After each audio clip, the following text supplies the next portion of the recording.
3 daughters who don't want children. Oh, what's with that? Lucky. Yeah. The bloodline ends here. There's only one left, and she doesn't seem to be wanting to get to So this is the daughter of Jesse's daughter. Nice. Yeah.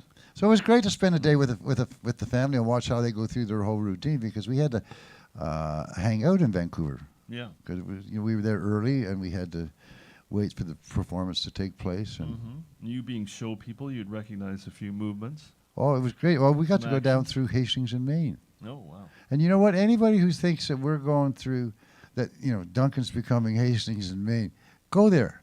Right. Go there again. Go Right. take a look and say, no, don't even think. Don't even put ourselves in that position. Oof. It's bad.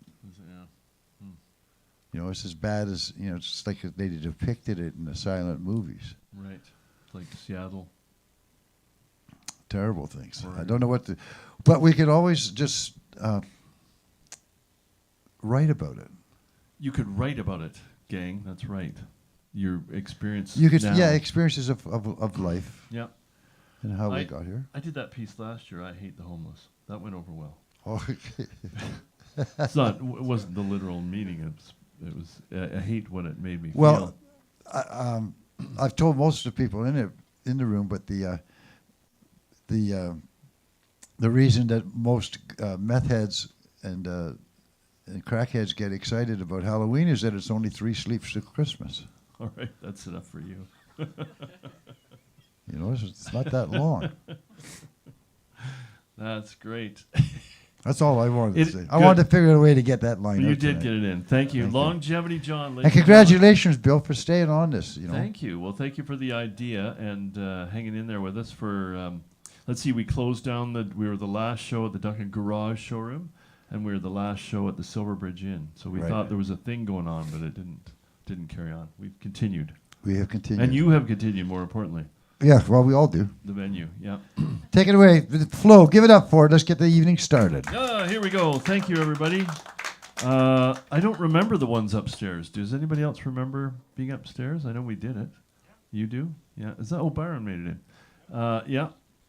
It's because I don't know why. Anyway, thank you for this is maybe close to the birthday. I think it was November 8th. And this was an idea that John came up with. And we're sure glad it's evolved into this kind of reading evening, always a little eccentric. A song by Ryan Adams that Leanie Beanie and I are starting to cover, or trying to cover. When they call your name, will you walk right up with a smile on your face? Will you cower in fear in your favorite sweater with an old love letter? You know you could. I wish you would. Come pick me up. Take me out, fuck me up, steal my records, screw all my friends, they're all full of shit, with a smile on your face and then do it again. I wish you would. When you're walking downtown, do you wish I was there? Do you wish it was me, with the windows all clear, and the mannequin eyes, do they all look like mine? I know you could. I wish you would. Come pick me up, take me out, fuck me up, steal my records, screw all my friends behind my back, with a smile on your face, and then do it again. I wish you would. I wish you'd make up my bed so I could make up my mind, trying for sleeping instead. Maybe you'll rest sometime.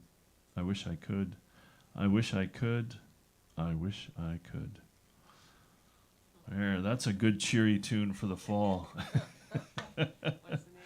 You know me, I love the cheery ones. I think it's just called Come Pick Me Up.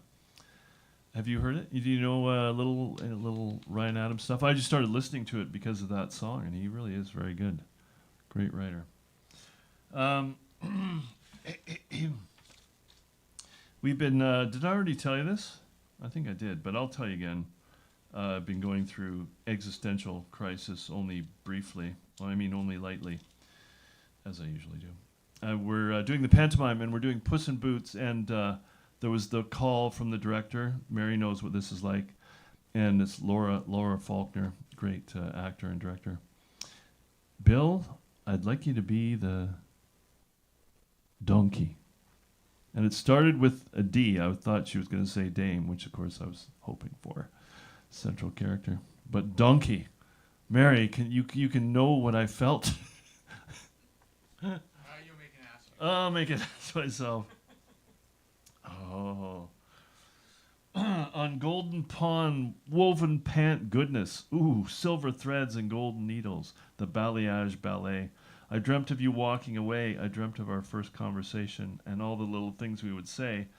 On our first date, not Cow Bay, not a repeat. Don't confuse your blondes. Don't fall into the same trap, taking for granted, rolling over of a Sunday, playing provocative games. Don't fall into weak and lazy foreplay, unsuited to her beauty. Don't take her for granted. Talk to her. Take her to nice restaurants and concerts. I should have followed that plan. Definitely, Greg. See, I knew. No. Don't take your women for granted. Or your men. Oh. This one was May 25th, 21, which you'll remember was a joyous day. And Lara, Spinning Ninny, Lara and I went over to Parksville. They're shutting down their Bard to Broadway company, and there's just so many costumes. So we got a lot of costumes, some props and things. It's a special day. COVID rules lifting like balloons, full of opinioned forecastings, this and that. Suppositions will be true, and tomorrow will be a brighter day. Tomorrow will be a brighter day. People crawling out of cubby holes, smiling and hugging, but still perhaps holding their breath. As if some breathless? It looks like breasts, but that doesn't make sense. As if some breastless COVID monster is going to grab ass and haul him down some dark hole of death. But we are not thinking of that now. We are thinking of life and summer and picnics and laughter and golden skin. Golden skin. Oh, that riverside, ocean bright on Vancouver Island. Yay, we were free. Oh, I know. It's because we got to go out to the pub and not wear a stupid mask. I went looking to bring something alive again, like Jimmy's Beach, recaptured, a guide, a friend, a muse, reciprocal healings, trust. I always look for trust, safety, and to myself to become trustworthy again, solid, not torn, not saddened or disappointed, but awash in this rich life I know so well. Yet I hide from the little boy in me, not wanting to be hurt, the observer wanting to be observed, to be seen, love, the most powerful tool, sought.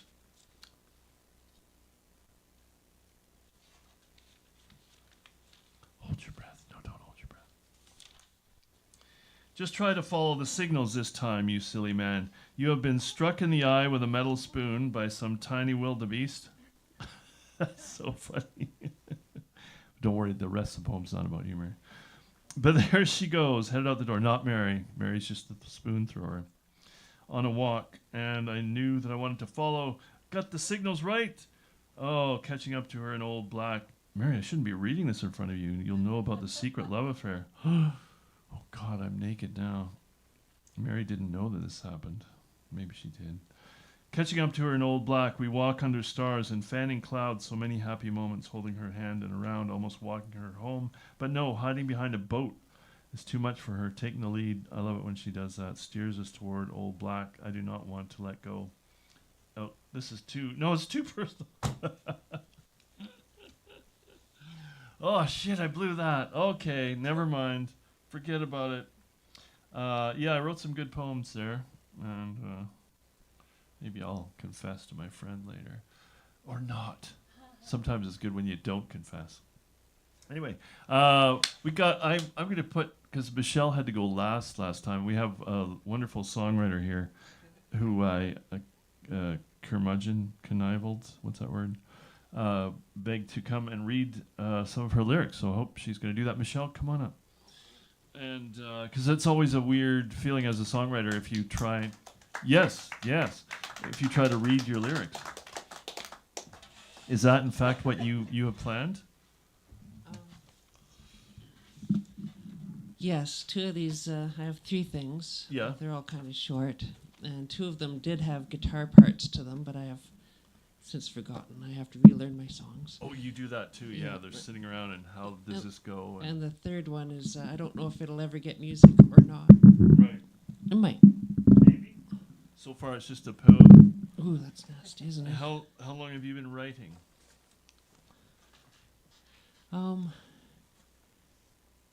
Almost 3 years.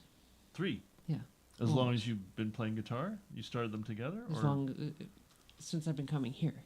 Oh wow. Yeah. You just started through inspiration. Yeah. Kind of. I Wow. never thought I would write a song. Wow, that's amazing. Huh. Well. But then Longevity John always says that he likes songwriters, so I thought, well, I could maybe write a song. And then our mutual friend Leanie Beanie, of course, is a Right. great songwriter. And Great inspirator. Yeah. Mm-hmm. So Wow. so I thought I'd give it a whirl. Jeez, that's amazing. Yeah, this. But anybody can, figure out some chords and write some words. Doesn't mean anything's good. We just try. Well, I wouldn't say anybody could do it. Yes, theoretically anybody could, Yes. but most anybody's don't. So way to go. And thanks to John for the inspiration. Michelle Fretz, as she is known Yes. to us folk musicians. Thank you very much, Bill. So, I don't have these words memorized either.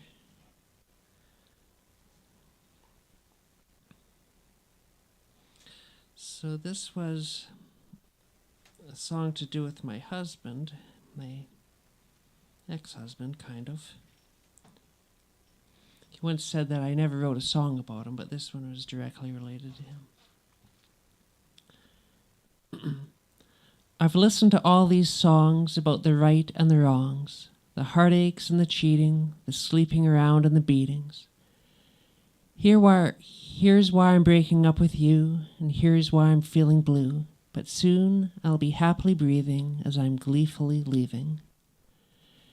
It's nothing to do with all them songs of doing right and doing wrong.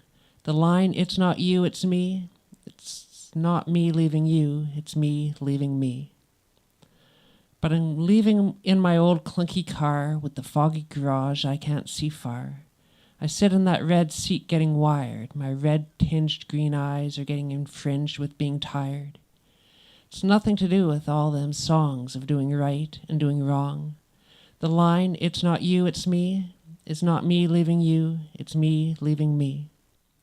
But then I'm dreaming of you and how you'll feel blue. I better get out of this car to embrace you under that bright star. Yeah, so that one was called Red Tinged Green Eyes.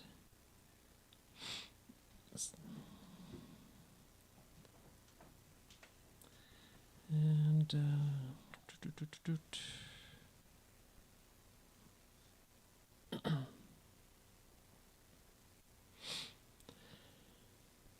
the quiet of the woods and heart in my ear, I see the raven up high and my boot quite near.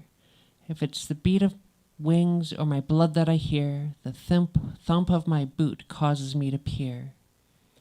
I'm looking up the trail for a place to ponder. I gotta sit and wonder if this little bit of wander is taking my heart too far yonder. Turning back means that I'll squander the hours of walking and the blisters on my feet, the sweat in my ears, the sound of my heart beat. All those pounding steps have made my hips and knees creak, and I hope that the trail beyond drives my soul to leap. The sky turned dark over my walk, and I swore I heard that raven talk. As loud as the sleeting rain, the dear raven asked if I was in pain, as blisters ripped and my mind resembled the hurricane. So I took the hard route, and up the hill I went. My will persevered, and I refused to relent. Step after step until I found that rope, and though it was meant to help, I needed some hope. Oh, the beat of the raven's wing reminds my heart to beat. The beat of the wing inside my mind is the mountain's way of being kind. I climbed that rope, hand over hand. I got to the top and set my feet down on that high land. I raised my weary eye to the sun and the sky, and that raven appeared to shade my eye. And so I sat down and loved the view I could see. I opened my thermos and poured some hot sweet tea. And though on that trail I was oft feeling a bit morbid, no more thanks to this view and this great corvid. Oh, the beat of the raven's wing reminds my heart to beat. The beat of the wing inside my mind is the mountain's way of being kind. So,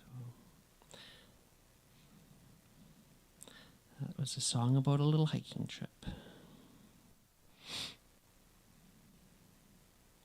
That one had a guitar thing too at one point.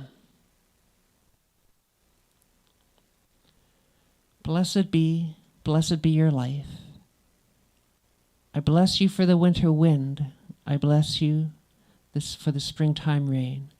I bless you for the autumn fallen leaves, and I bless you for the heat of the summer sun. May you always smell the lilac bush. May the little cats never hush. May you never in leisure have to rush, and may your cheeks on occasion have need to blush. I'll love you till the moon fails to pull the tide. I'll love you till the sun turns cold inside. My love will never bend until eternity comes to end. Blessed be your life. And that's what I wanted to read tonight. Thank you very much. Well done. Thank you, Michelle, for sharing your poetry. Thank you. Nice. What's the middle one? Did you have the melody before you wrote it, or did it start out as a poem? Started out as a poem. Nice. It started out as a poem. It started out as a poem. Thank you. Thanks for coming and sharing. All my songs start with words so far. All So of them. far? Yeah. But you might get to that point where you've got a riff hanging around and it'll happen the other way, which is a lot of fun too. I hope so. Yeah, I'm sure it will. Thank you, Michelle. I have an embarrassing story to tell. Well, it's not embarrassing yet, but it could be. We years ago, I thought Mark might have been maybe the only one who remember this, but a lot of the stuff I read at the garage was kind of lusty, semi-erotic poetry. And we had this fellow named Jerry Reed, who I'd known many years ago from Providence. Came out and he said to me after me, Bill, you got a lot of good erotic poems there. We should find some lovely ladies and go out in the woods and take photographs and make a book. And I thought, this is a great idea. And I think Jerry definitely wanted to be in on the photographs and the beautiful ladies. And but of course, neither one of us being a photographer and not knowing or being willing enough to ask for ladies to come out into the woods, we never did that. So I some of the black and white artists on Instagram are quite good. And I am a fan of this particular woman, and her husband is the photographer. And they do this amazing stuff in Iceland, for instance, all shapes and sizes of women on icebergs. It's just bizarrely to see a naked woman lying across an iceberg. It's quite amazing. So I went into the DMs and wrote this little, because she sort of asked in her Instagram profile, like, I'm looking for ideas, and she's very theatrical and a lot of costumery and stuff. And I thought, perfect. So I started to write this this proposal that I had an idea, and no answer. So now I'm just a creepy old guy on the internet. But maybe I should carry on. What do you think? Carry on and write a more detailed message, and then just one more chance to burn or not burn. I don't know. What are the details? What, of the book? Oh, Mary.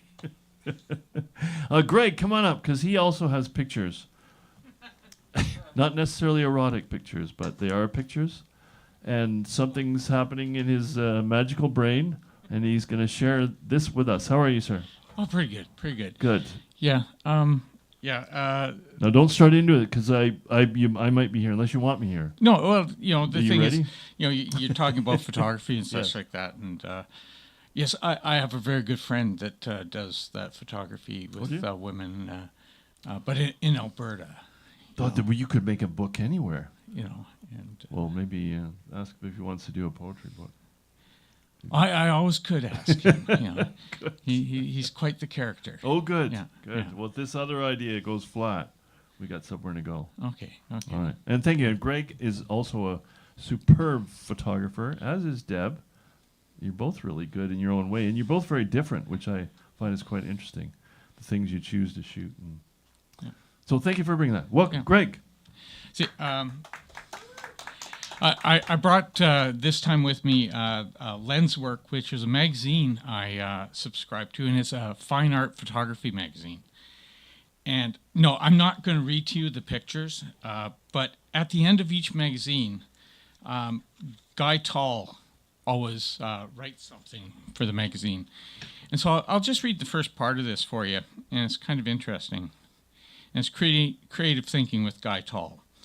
And many artists and thinkers, even if they were not themselves musicians, believe that music holds a separate privileged position among the arts. Some, like critic Walter Pater, even went as far as to declare all art constantly aspires towards the condition of music. Susan Sontag wrote, "Music is at once the most wonderful, the most alive of all arts," and explained it's the most abstract, the most perfect, the most pure, the most sensual. The very word music derives from the same Greek root as muse, the mythical goddess, source of all artistic and scientific inspiration.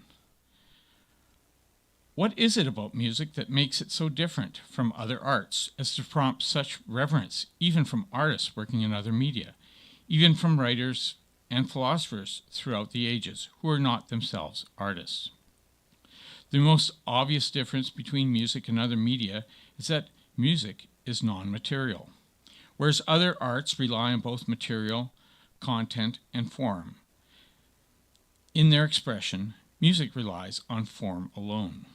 Put another way, music always expresses its meaning metaphorically and abstractly, eliciting a feeling and perceptions in the listener's mind without associating these feelings with recognizable objects.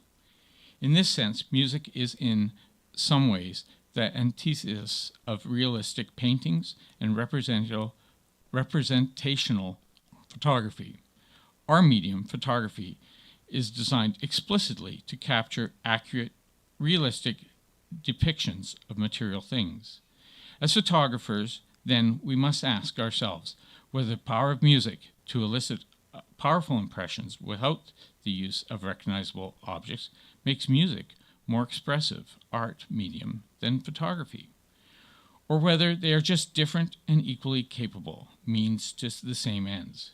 We must also give fair consideration to the fact that some highly regarded experts on art have ruled decisively in favor of music. So that's all I'll read from that, but he goes on. He always writes something very interesting about comparing art and different things about photography, and has his musings, and he's a professional photographer. That's it. Thanks.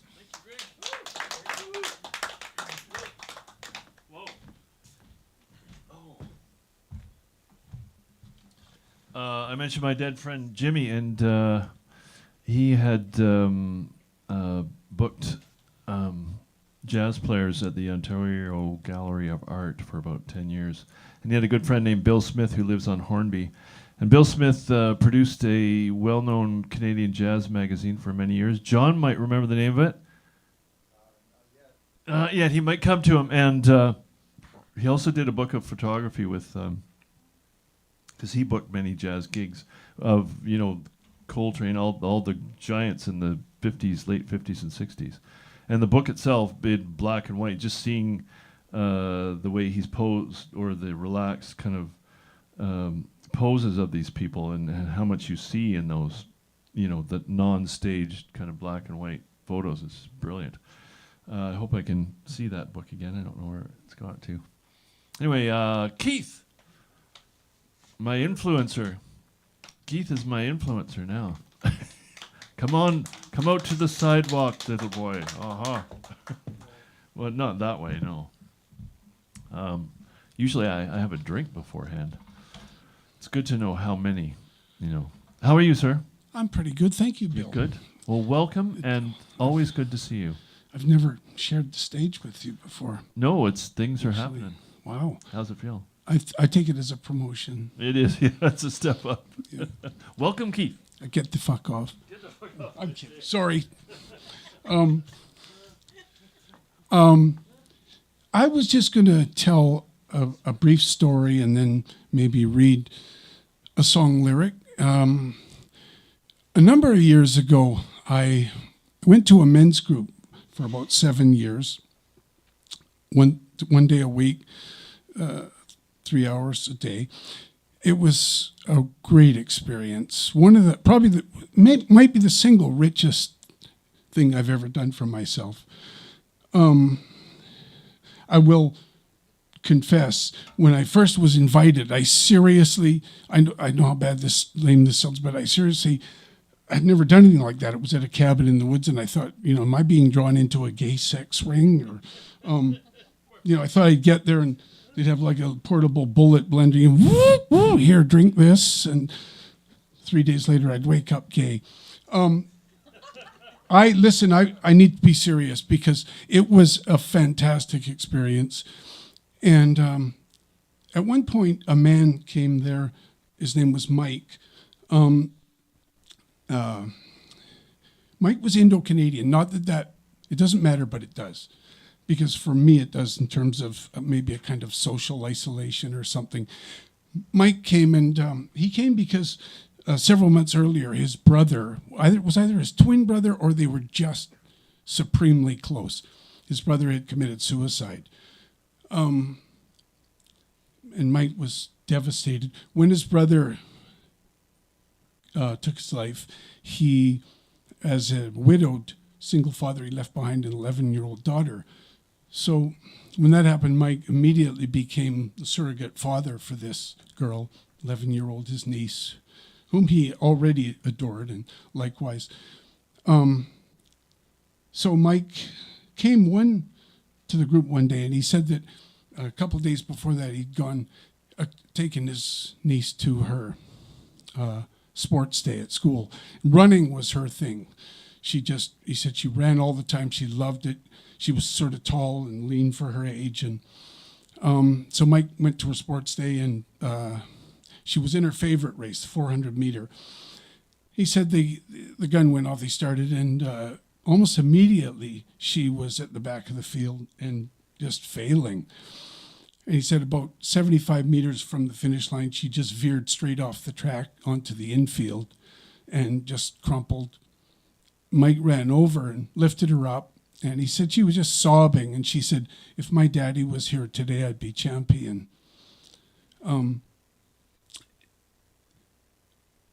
I'll never forget him telling this at the group that day. And if you're thinking this story is going to kind of tail, it's not. Because I think, if Steve Faulkner was here, he could clarify this, but I think within 6 months of that, Mike took his life.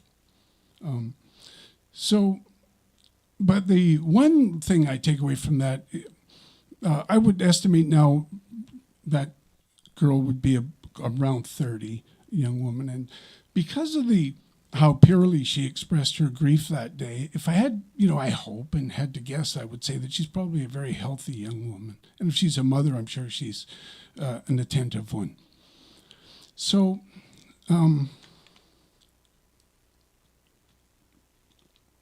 I was going to, if I have time, just read some lyrics from a song by a kind of a reclusive young to me man named Frank Ocean. And I like this song and the lyrics because it's a very much, I think, like an existential crisis. In this case, for a young person who has money and access. Anyways, it's called Siegfried. The markings on your surface, your speckled face, flawed crystals hang from your ears. I couldn't gauge your fears. I can't relate to my peers. I'd rather live outside. I'd rather chip my pride than lose my mind out here. Maybe I'm a fool. Maybe I should settle, 2 kids in a swimming pool. But I'm not brave. I'm not brave. I'm living over cities and taking in the homeless sometimes. I'm living in an idea from another man's mind. Maybe I'm a fool to settle for a place with some nice views. Maybe I should move and settle, 2 kids in a swimming pool. But I'm not brave. I'd rather live outside. I'd rather live outside. I'd rather go to jail. I've tried hell. What would you recommend I do? There's a loop, and at the other side of the loop, there's a loop. There's a loop, and at the other side of the loop, there's a loop. There's a loop. Thank you.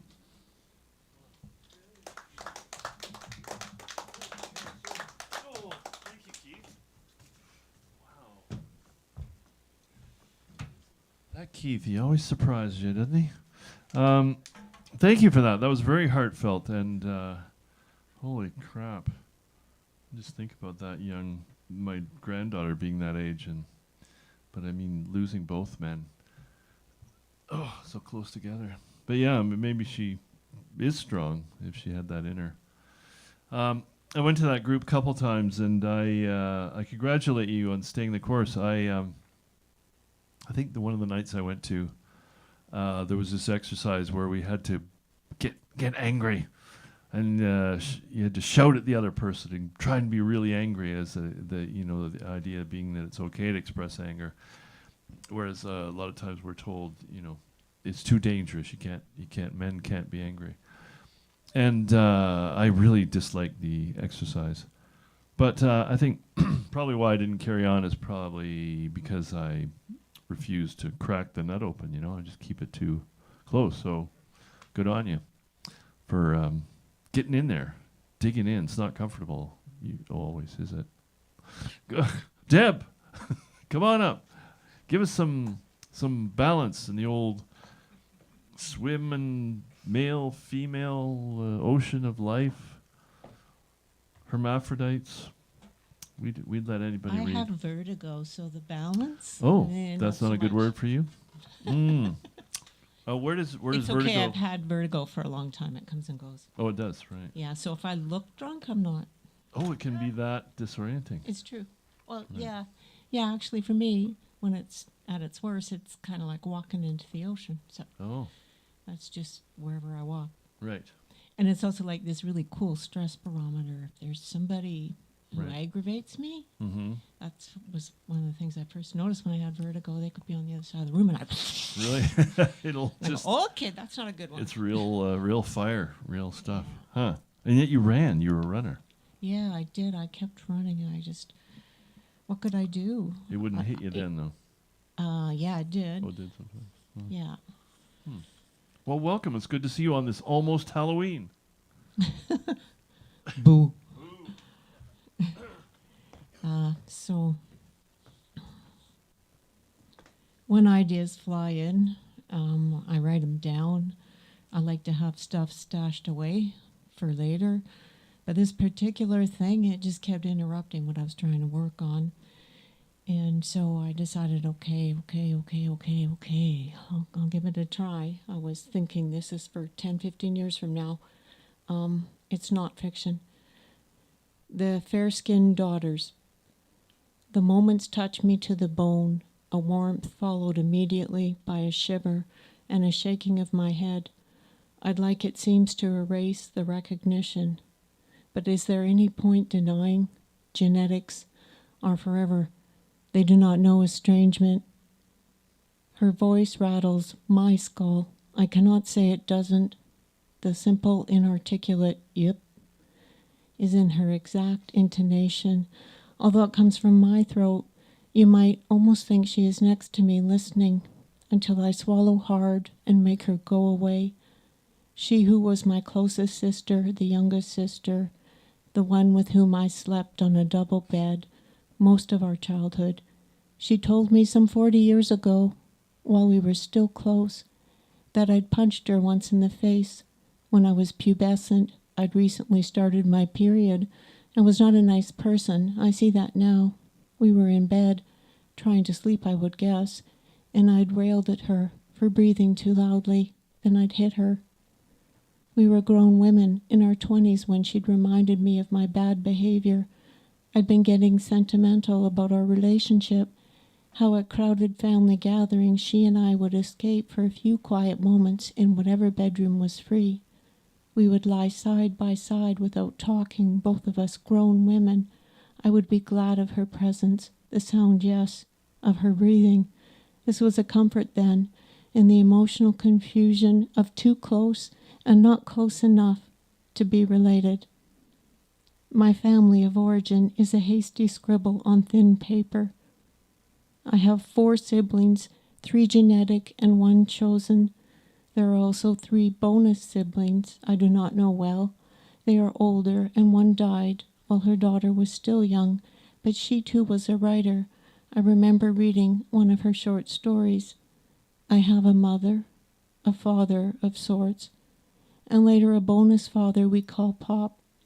Mom remarried when I was 16. Dad died when I was 13. Notice the way I do not make a distinction between the long dead, the near dead, and the still amongst us. That's how it's done, though, isn't it? When we count our people, we never leave anyone out, dead or alive. All are counted, and so there is another thing that's forever. Middle sister is glow-white pale with freckles that pop on washed-out skin. I see her in the mirror sometimes, more often actually than I hear my youngest sister in my own voice. I'll reach immediately for a bold pink lipstick whenever I see middle sister where my face should be. The blushing lips help a little to remove our similarity, but I'll scold myself also when it happens, as if the resemblance is something I've done wrong. I'll remind myself to use skin brightening products to exfoliate often and to get my face outside every day for natural tinting from the sun. We are all fair-skinned, us daughters. We take after our mother, who I'd always thought was the prettiest of the mothers, precisely because of the fair skin I wish sometimes to disown. The pallor suits middle sister, if we're being honest, how she travels about unseen, leaving a ghostly chill, the freedom she takes to infringe upon other people's solitude. When I turned 12, I received a diary from my great-aunt. Although I only used the diary a few weeks, I was emboldened at being able to write down anything I was thinking or feeling, and later read it back to myself, or share it with a trusted friend during a sleepover under covers of blankets, shining a flashlight on my words. It felt good to have secrets under lock and key, something mine I could control. The diary had a flap that secured it closed with a tiny lock. I kept the key deep in my underwear drawer, the diary in a different place I no longer remember. Middle sister was untroubled by such a lock, and the flap meant to keep my diary closed was made of plastic. She probably used ordinary fabric scissors, maybe even mine. The fabric scissors would have been conveniently enough located, I think. They'd have been on top my dresser in the pink sewing basket Mum had recently bought me for home ec. Years later, as I was clearing my stuff out of our childhood home, because Mum and Pop were leaving the province and had long since moved out, I came across the diary. It was mostly empty, hardly anything written on the thin blue-lined pages. I read what was there, thinking the words were never all that important, although I'd been devastated at the time to have them taken from me. The severed half of the flap remained locked. I'd long since forgotten where I'd put the key.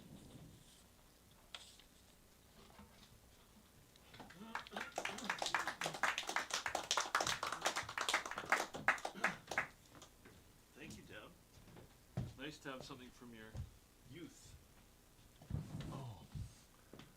Biron, are you up there? We don't know what's going on. I scared Byron off the couch. I think my attempt to snuggle simultaneously with he and Mary was disturbing to him. But we're about to find out. What's going on, Byron? What's your shirt say? Why so serious? Oh, it's the Joker. It's what? What? It's Your Heath shirt. Ledger.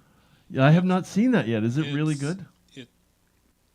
This is from years ago. Oh, it's not. What's his name? It's Heath Ledger. Yes, you're yeah, right. this You can like sit. today Do you is want to so. sit? Oh, okay. Or are you standing for your presentation? I want to show them. do yes. Okay. It's so close to Halloween that I thought I'd better cover it because I didn't know. That's great. And how do you compare Jokers? Do you think it's worth comparing? Do you like old no, Joaquin's? I'm not keeping up with the Jokers. No. No. Well, I haven't seen. Who was Batman opposite Heath? Was it Ben? Or was it? I wonder if Yeah. was Jack Nicholson in there or was he? There He at was all? also the Joker earlier than Heath. Oh, he was the Joker. Yeah. So that was the Michael Keaton one. Anybody know the answer? I have to stay up here till we get the answer. Christian Bale, Heath Ledger. Oh, okay. Oh. Nice. Well, welcome. I'm sorry I bumped you off the couch. So. No, I didn't find it comfortable. Oh, you didn't. It wasn't my behavior. No. Good. Now that we're I- dealing with men's issues, I wanted to be up front. Well, what I'm plugged into here Yep. is earlier you were talking about engaging with the internet. Right. So Not in an that's- unhealthy way. Oh no. Oh no. So what I'm going to read is sort of in that vein, and also Yeah. there were some readings about artists and about art. Nice. Oh, I love that. That's a great. So that's also what's happening here. Well, welcome, Errol Nimbley, ladies and gentlemen. You still go by that number too? Sure.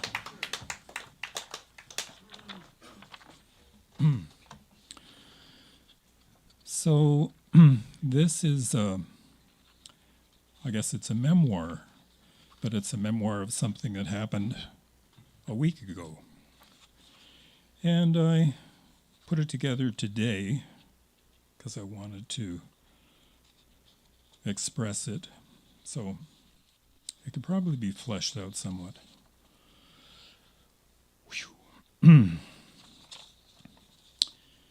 I recently stumbled across the artist Akanane Krameric. Akanane Krameric on YouTube.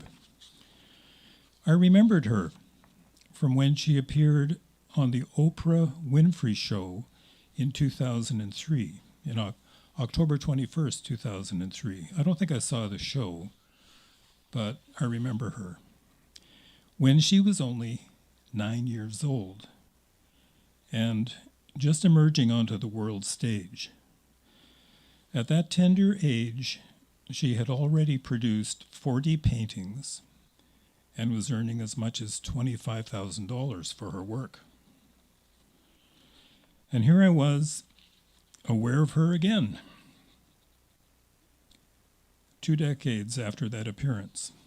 So I put this together. There's a visual artist on YouTube who has visited heaven. After watching her videos, I'm pretty certain she's originally from there. So for her, the visit must have been like going home for the weekend. Her people here on Earth spent 6 hours looking for her. And then there she was, walking down the hallway toward them. In her videos, I watch her brushes move as she paints. Her attention to detail, each purposeful, loving stroke, is mesmerizing to behold. Her focus and commitment to evoking the essence of what she wants to convey is even more hypnotic. She speaks in the videos as well, telling us about her process. And what she says lands on me as words might from a long-awaited, welcome, and much-needed sermon. She describes a city as a densely packed maze of hearts, to which I can only imagine a vantage point at once lofty, all-encompassing, and nurturing. Of friendship, she says, true heart-to-heart connection thrives only in the present moment and only in the flow of time. And then there's the sublimely contemplative love is never alone that speaks to co-creating with God and the possibility of love informing every individual person's gift of self-expression. In each video, the moment arrives when that particular painting is finished. I'm left with a sense of having participated in its completion. It's a testimony to the generosity of spirit at play here. What had been a rapidly changing image utilizing time-lapse video technology is suddenly static. The painting now exists as it was meant to be, as it was intended. It can be no other way. It's perfect. The morning after I first watched a number of her videos, I awoke in my bedroom, walked to the window, and with a dramatic sideways sweep of both my arms, threw back the curtains to my backyard. And what greeted me was a completed painting, an abrupt two-dimensional sense of everything in my field of vision. I was experiencing every brushstroke of creation simultaneously. I noticed the loving care that had been taken to get the shape and autumn color of the tip of one particular leaf on the plum tree just right, and realized that everything had received that treatment.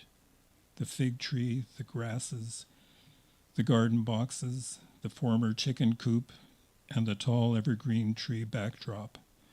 It was perfection. A little later, after it had developed into a gorgeous autumn day, we walked per usual past the neighborhood dairy farm and winery and back home again. But on this day, the experience was enhanced. I surveyed the vista with fresh eyes, thanks to that inspiring chance find on YouTube.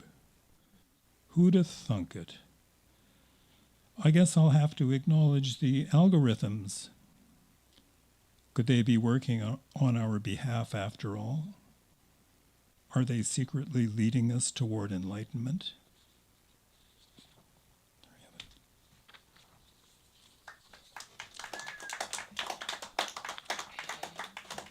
Can you say her name again?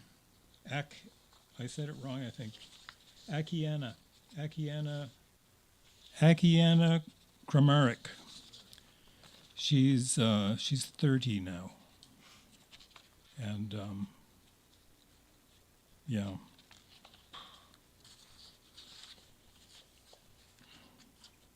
Okay, hope you liked it. We did. Thank you.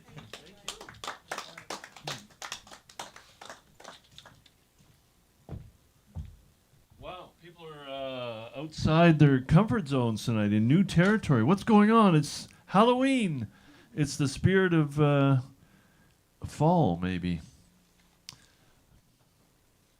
Bring it in.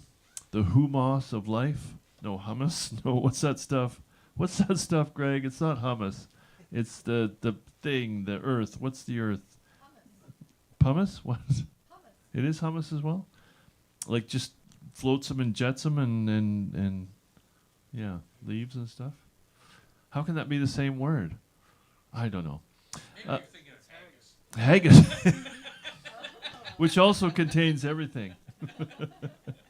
You guys are very moving tonight. I don't know. I'm thinking Maybe it's this spiritual grounding I lack.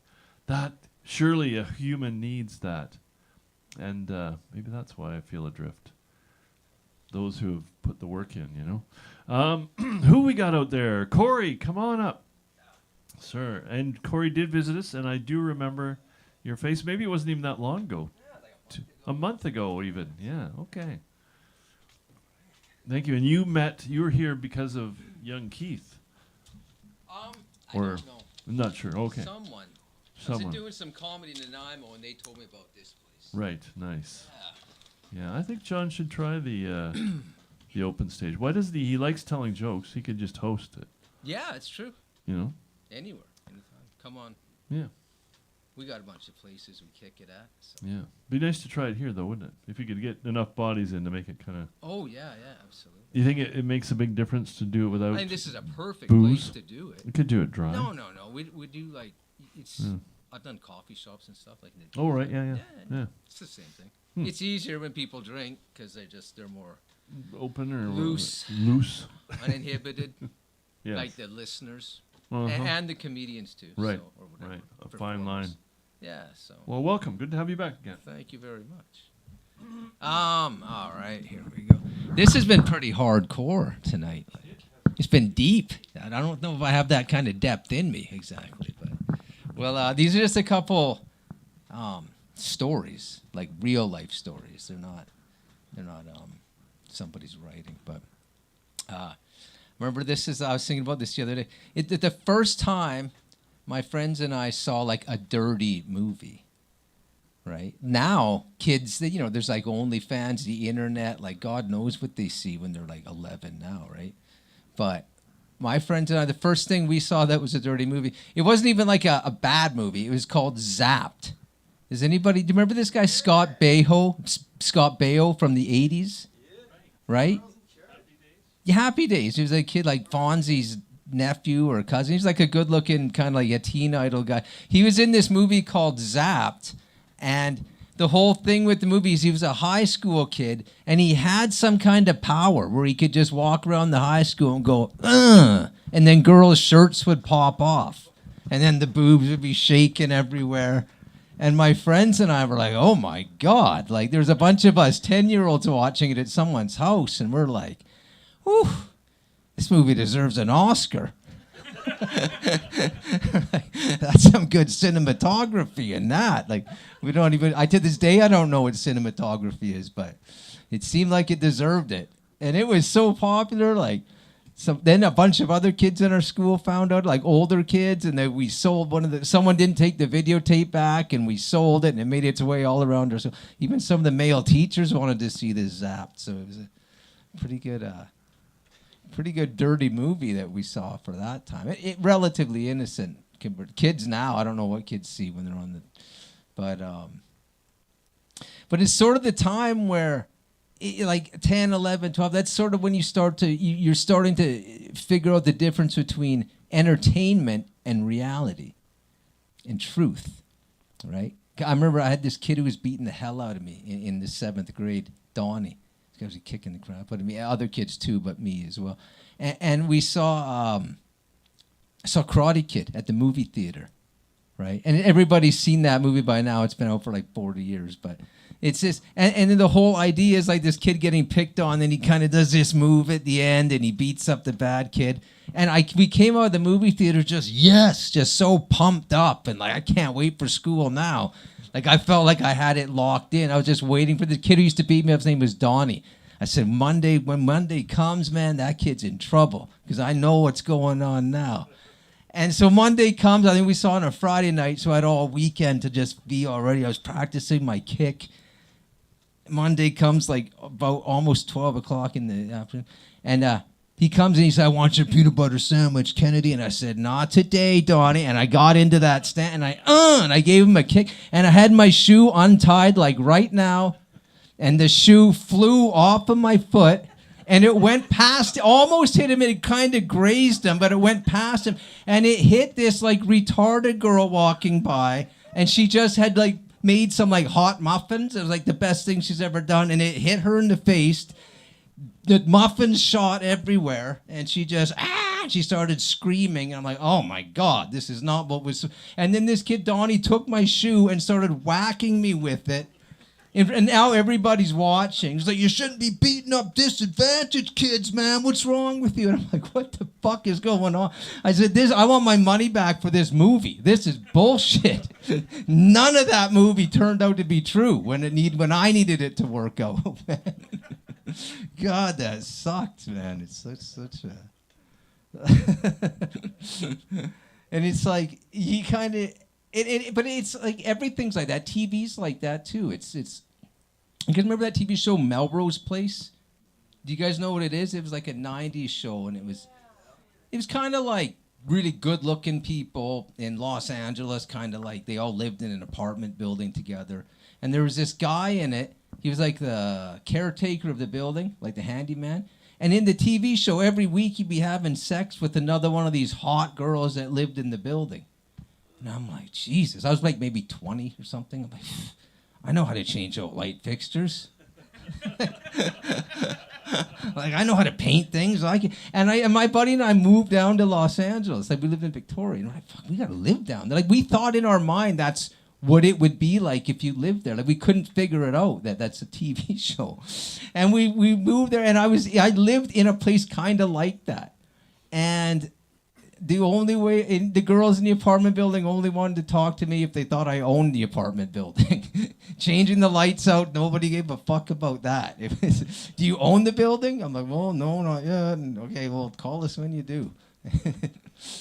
But you think, like, you thought that would be, you're like, is that true? And then you go down and you're like, nope, it's not true at all. But you got to live your life to figure out what's reality and what isn't reality. And it would be better if you just knew beforehand. But that life wouldn't be exciting if you knew either, too, right? So, I don't know. What do I got here? I always think, like, they say, I was reading an article, and they say there's a problem with, like, young guys today because they watch, girls, too, they see sex, like, online, and they don't really understand. They see it, which it's like pornography, so it's all, really dramatic and good. And they think that that's how they're supposed to be able to do it their first time, right? They can't tell the difference, or obviously it's something you got to get comfortable with and have some experience with and have a partner you feel comfortable with for it to be good. But they don't think that. Like, they think you should just be able to do anything the first time out. And it made me think, like, and so young guys are like taking steroids because they want to look so good before they do it. They're like 15 years old, man. It's kind of, girls have the eating disorders, and so it really creates a lot of trouble with what young people think their sex life should be. And I started thinking, like, I remember the first time that I had sex, and it was incredible for like 6 seconds, and then it was over. It was this girl I met at a party behind the McDonald's in our town, and somehow we drank and we staggered like 50 feet away from the party and then had intercourse. And it was like, I don't remember how it started. I don't remember what happened. I know it happened so quickly that I tried to get out of there because I was scared of like pregnancy and the AIDS. And I'm like, oh no, this is bad. And we pulled, and then the poor girl got hit in every area of her face. I didn't mean to do it. I felt so bad, but it was in her ear and in her eye, and she was like Helen Keller, and she's like, this is terrible. And I'm like, I know. And I didn't know what to do. I felt so awkward and bad, but I also wanted to go brag to my friends at the party, like, no, you should have seen how good I did. And then I just gave her money for a McChicken and left her there. I felt so bad about it. I don't know. So I don't know where I'm going with that. It's just a story, but yeah, I don't know. I guess the point is, though, is like everything is so different when you see it on a screen as opposed to what reality is, and it always seems like just a big gap. And I think that gap is what makes people so depressed, especially when they're young. When you get older, you're like, fuck it, this is the way life is. It's good. But when you're young, you expect so much to transpire based on what you see, and it So it's like a world of difference. So that's that. That's all I'm gonna say. That's all I had to say. So I hope I didn't creep that one guy walked out. I think he's scared. Okay. All right, that's all for me. So thank you very much. Oh, this is heavy. Thank you. That was excellent. Thank you for listening, everybody. Great, large writing. I like that. I know, I need it Titles. now. Yeah, yeah, me too. My eyes suck. The visuals. Thank you, Corey. Glad to have you back again. And Mary is going to come up and share something with us. Don't call. The first dirty movie I saw was. Do you guys know the one like the Ziegler? The Ziegler? Does that ring any bells?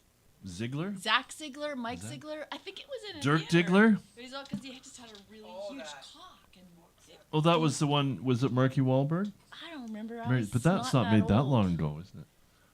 The It felt real? like it was a long time ago. Oh. Burt Reynolds. Dirk. and Dirk Ziegler. Diggler. Diggler. There we go. Boogie Nights. Yes. Yeah. That was and it was in theaters. It was anyway. That was as close as I got. What? How long ago do you think that was made, Mary? Let's not. 20 ask. years ago? Let's just leave that. Yeah. Wait, Mary, Yeah, I- because I saw it in a theater. That was the first dirty movie you saw? No. No. I mean, kind of. It was the first one that was all Okay. about like having a big cock. Right. But it was the first, like where I learned about sex and abortion and all kinds of things was Dirty Dancing. 97. And my nanny, I had a little nanny for a year. Yeah. I guess I was the little, she was the older, but barely, right? She came up, she was from Mexico, and my dad wanted her to learn English. He thought, Yeah. oh, you come and learn English. And he sent her to school and also look after my kids for a year. And she wanted to learn English, so she loved Patrick Swayze, and she wanted to watch Dirty Dancing. So Dirty we watched Dancing. it like 36 times, and I have the whole movie memorized. That's a very sexy movie. It was great. It was a really bad way to get sex ed. Well, Well, they do kiss really at one sad. point, don't they? They don't do the deed or anything. What's sad? What happens in the end? I can't remember. Do they get to go off together, or she goes home? yeah, it's The sad. move. Do Like the she, like it's the end of the summer, and that's it. And I thought that's what love is. Oh. Summer ends, boom. Summer ends in bomb, cold winter. Well, on that cheery On that note. cheery note. Thanks, Mary. Okay, welcome, Mary. Debbie. And by the way, I think they don't have the same purpose. I think photography and music, it's not the same purpose. And that's the thing. But it does have a similar process. Like, I think all the arts have a similar process, if you're asking. You didn't ask, but I think that. If you read on more of the, you'd see. But I grew up with crazy cellists, and I can tell you, they can express, but I don't think they could plan to save their lives. And yeah, that was the opposite. I guess I'm going to read a couple emails. That I wrote in French. So I have to read it kind of slowly because I'm translating and I'm not that good at translating. And Debbie, you put into a blog several months ago, and I think I said it to you, but it actually stayed with me these last few months. Like, I've been sick and on my own a lot, and I've felt pregnant with, not with a baby, with words that I've been wanting to say. And for such a long time in my life, I actually didn't have anything I wanted to say. I was like, oh yeah, it might be fun to write something, but what would you say? Do you have anything to say? I don't know. And then I had all these things I wanted to say to my boyfriend. Yeah, it goes back to that story, the boyfriend story. Because I'm learning how to be vulnerable. It's really awful. And it's so... Anyway, you talked about a gate. And you were talking about writer's block. And it stayed with me over these last few months. And I wanted to thank you because you said you, with the writer's block, but for me, it was almost like the opposite. It was getting the words out, like letting them happen and letting the future happen and just the next day and everything, right? Like you it's like a garden gate, and you can't see what's outside the gate until you open the gate. And it might be a cliff like that. It might be really bad, but it might be a beautiful forest. You just don't know till you open the gate. So I'm sorry to end on an emotional level after all that nice Dirk Ziegler and sex ed and all that, but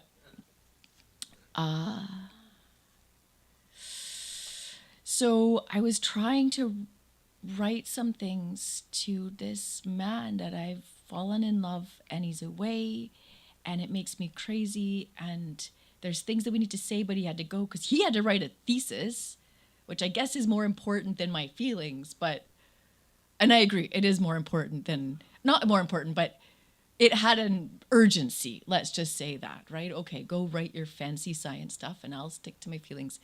But I thought, oh, there's so much that we need to say, and you're not here, where are you? And so I started with that email, overcoming, nope, not that one. Sorry, just 1 second. Surmonter les peurs. Okay, overcoming the fear.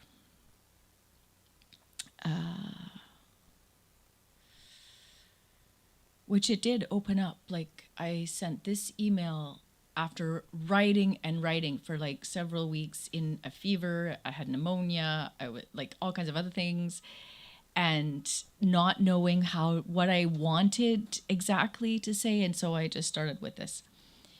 Because I had said, oh, do you mind if I write something to you? And he's like, you keep saying that. Like, why don't you just... He's like, you're like a mouse circling the cream, which I think is a French expression, because I've never heard it before. So I sent a kitten with a cream, because I'd rather be a kitten, like as a picture. It's true.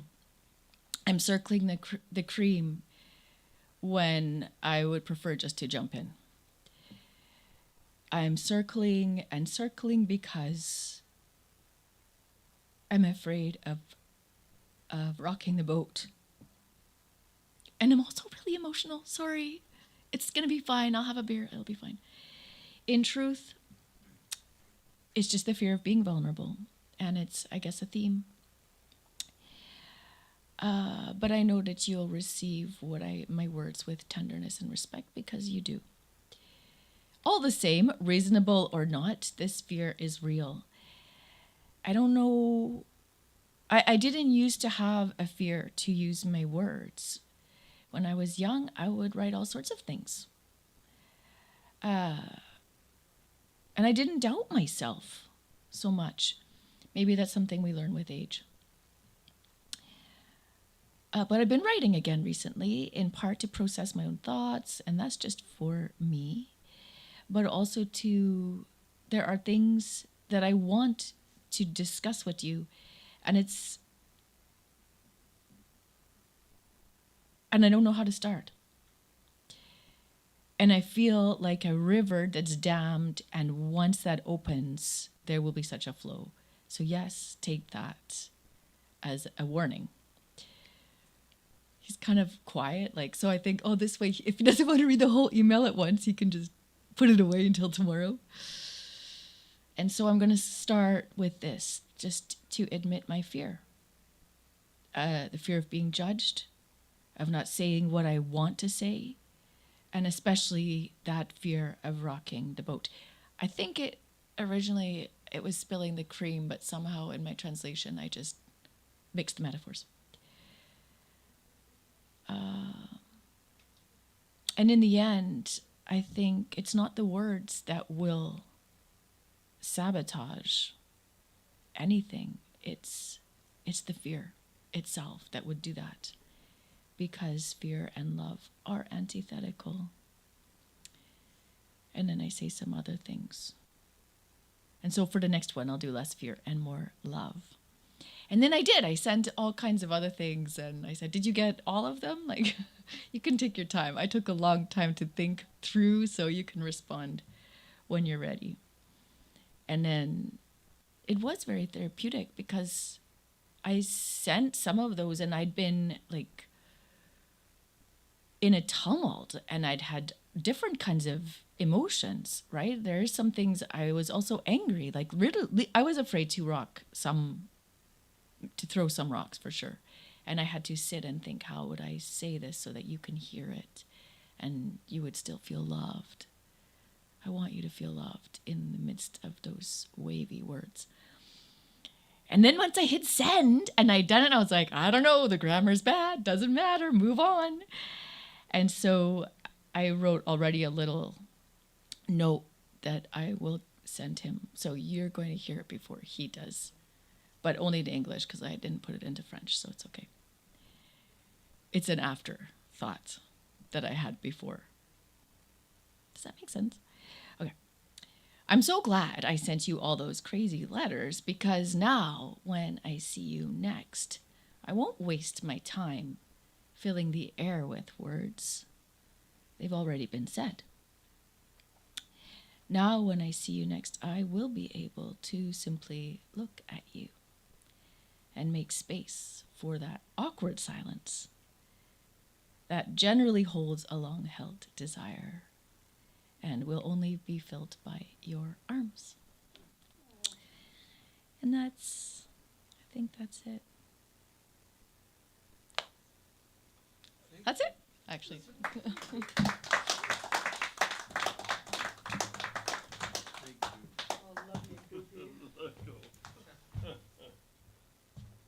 Oh, vulnerability sucks. Oh no, but we need it, and it's good for our growth. But it's not easy. Fear, you're right, Mary. Fear is the big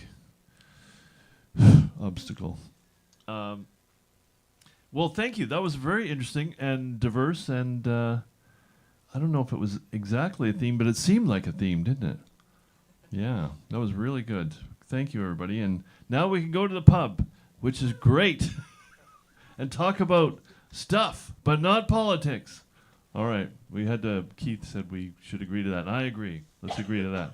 Okay, thank you, everybody. We'll see you next month for the actual 17th birthday. Do you call it the year you're going into or the year you did? It's the year you're going into, right? It'll be our 17th birthday. It's a bridge. Okay. Oh, Tim, did you want to tell a story? No, I'm good. He's good. Okay, thanks, everybody, and thanks to Longevity John and Dr. Ted Cadillac. We'll see you next month. Yay!